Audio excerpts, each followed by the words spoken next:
नमस्ते बच्चों, मैं new arts commerce and science college Shivgaon की प्राध्यापिका श्रीमती नवल मैडम हूँ।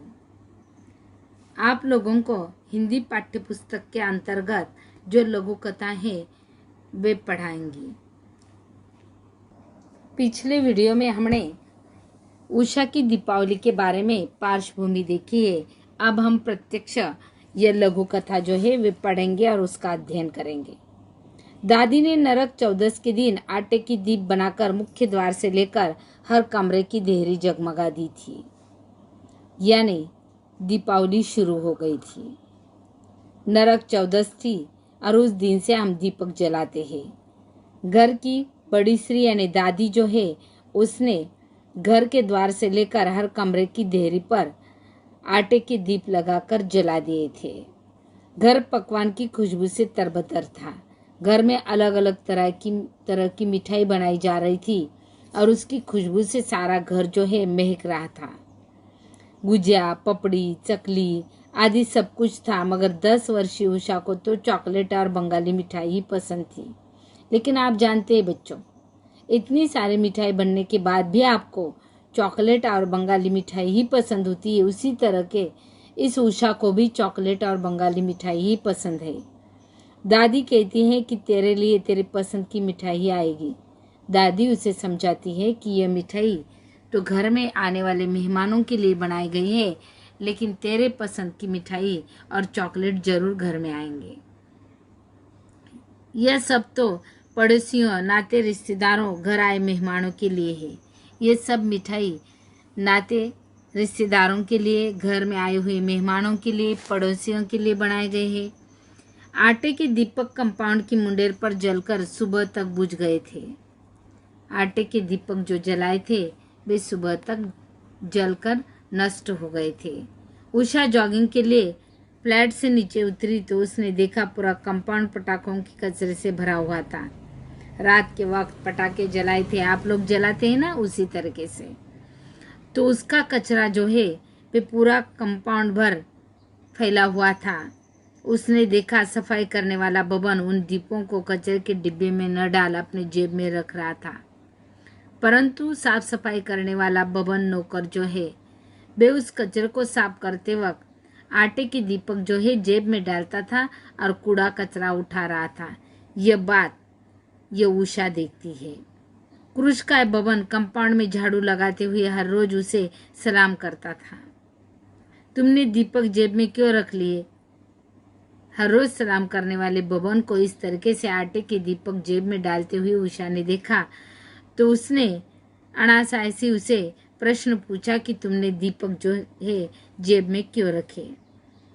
उषा ने पूछा, घर जाकर अच्छे से सेक कर खा लेंगे, अन्न देवता है ना। बबन ने खीसे निपोरे, यानी इसी तरीके से बबन उत्तर देता है कि घर जाकर उसे अच्छी खासी तरीके से सेक लूंगा और खा लूंगा, क्योंकि घर में अनाज की कमी है, इसलिए उसकी पूर्ति के लिए यह आटे के दीपक जलाए हुए वे घर ले जाकर सेक कर उसे खाना चाहता है, यानी अन्न की उसके घर में कमी है। उषा की आंखें विस्मय से भर उठी। तमाम दावतों में भरी प्लेटों में से जरा सा टूंगने वाले मेहमान और कचरे के डिब्बे के हवाले प्लेटों का अंबार उसकी आंखों में सैलाब बनकर उमड़ आया। घर में आए हुए मेहमान प्लेटें से प्लेटें भर भर कर मिठाइयाँ लेते हैं और उसे झूठे करते हुए कचरे के डिब्बे में फेंक देते हैं। यह बात उसके आंखों के सामने उमड़ कर आ गई। वह दौड़ती हुई घर गई, जल्दी जल्दी पकवानों से थैली भरी और दौड़ती हुई एक सांस में सीढ़ियाँ उतर गई। अब वह थी और बबन की कांपती हथेलियों पर पकवान की थैली में पकवान भरकर वे दौड़ती हुई आई और बबन के हाथ में उसे थमा दिया। उषा की आंखों में हजारों दीप जल उठे और पकवानों की थैली देख बबन की आंखें में खुशी के आंसू झलक आए। उषा की आंखों में हजारों दीपक जल उठे कि आज उसने किसी की भूख मिटाने की कोशिश की है। इस वजह से तो आज अपने बच्चों के लिए मिठाई मिली है, इस कारण बबन की आंखों जो है वे आंसू से भर आई, उसकी आंखों से आंसू झलकने लगे हैं। इस तरीके से छोटी सी बच्ची ने बबन की हालत जान ली और उसे छुड़ाने की कोशिश की और उसे मिठाई दे दे। तो बच्चों, अक्सर हर साल हम दीपावली मनाते हैं। बड़ी धूमधाम से दीपावली मनाई जाती है, हर एक के घर में। मनाते हैं आप लोग? हाँ, मनाते हैं। तो इस दीपावली में हम मिठाई बनाते हैं, पटाखे जलाते हैं, नए कपड़े खरीद लेते हैं, खूब सारी मिठाई खाते हैं। परंतु हमने कभी गरीबों का सोच विचार किया है? उनके घर में दीप जलता है या नहीं? उन्हें मिठाई खाने के लिए मिलती है या नहीं? एक वक्त की रोटी मुनासिब होती है? इस कहानी से हमें उसके बारे में सोच विचार करने के लिए विवश और बाध्य बना दिया है कि हम इतनी धूमधाम से दीपावली मनाते हैं, लेकिन कई लोगों के घर ऐसे हैं कि अंधेरे में दुबके हुए हैं, अंधकार उनके घर में भरा हुआ है, खाली पेट वे दीपावली के दिन सो रहे हैं। उनके लिए हमें कुछ करना है और उसके लिए हमें अन्न बचाने की आवश्यकता है। इस अन्न बचाने के लिए हम क्या कर सकते हैं, तो इसके बारे में हर एक को सोच विचार करना चाहिए। तब हमारे देश की ये जो भुखमरी की समस्या है वे मिट जाएंगे, नहीं तो ये समस्या ऐसी ही बरकरार रहेगी। उसे हल करने के लिए हर एक को सोच विचार करना चाहिए। हर एक को अनाज की नासाड़ी नहीं करनी चाहिए, उसे फेंकना नहीं चाहिए, उसे बचा बचा कर गरीबों में बांटना चाहिए, गरीबों का पेट भरना चाहिए, उनके बारे में सोच विचार करना चाहिए। तब हमारा भारत देश जो है सुजलाम सुफलाम बन जाएगा।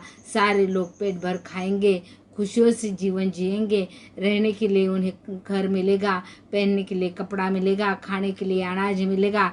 तब हम इस लोकशाही में सच्चे अर्थ में जीवन जिएंगे। नहीं तो आज भी हमारे पास उसी तरह की दास्तानें जो अंग्रेजों के कालखंड में ही थी। कई लोग भूख और प्यास से मर रहे हैं और कई लोगों के घर में अनाज जो है वे खराब हो रहा है। ऐसी हालत नहीं होनी चाहिए। हर एक के पास अनाज पहुंचना चाहिए, उसे पेट भर खाना मिलना चाहिए। उसके लिए हमें हर एक को कोशिश करने की आवश्यकता है। सिर्फ सरकार की कोशिश की आवश्यकता नहीं है, तो हर एक को जागरूक होने की आवश्यकता है। यही सीख हमें यह कथा दे रही है। उसके लिए बच्चों को जागरूक कर रही है। बच्चे के मन में आज अनाज के प्रति जन जागृति होगी तो कल ये जो भूख की समस्या है वे मिट जाएगी। उसके लिए अध्ययन के तौर पर ये लघु कथा जो है हमें अध्ययन करने के लिए रखी हुई है। तो इस लघु कथा से, उषा की दीपावली से हमें ये सीख मिली कि अन्न को फेंकना नहीं चाहिए, उसे अन्न बैंक में देना चाहिए। गरीबों की भूख मिटाने के लिए हमें सहयोग देना चाहिए। और इस पाठ से यह भी समस्या हल हो जाएगी कि जो लोग भूखे प्यासे मर रहे हैं उन्हें अन्न मिलने के कारण उनका जीवन जो है वे सुधर जाएगा। कोई भी हमारे देश में भूख से नहीं मरेगा, हर एक को अनाज मिल जाएगा। और यही सीख जो है हमें यह कहानी दे देती है।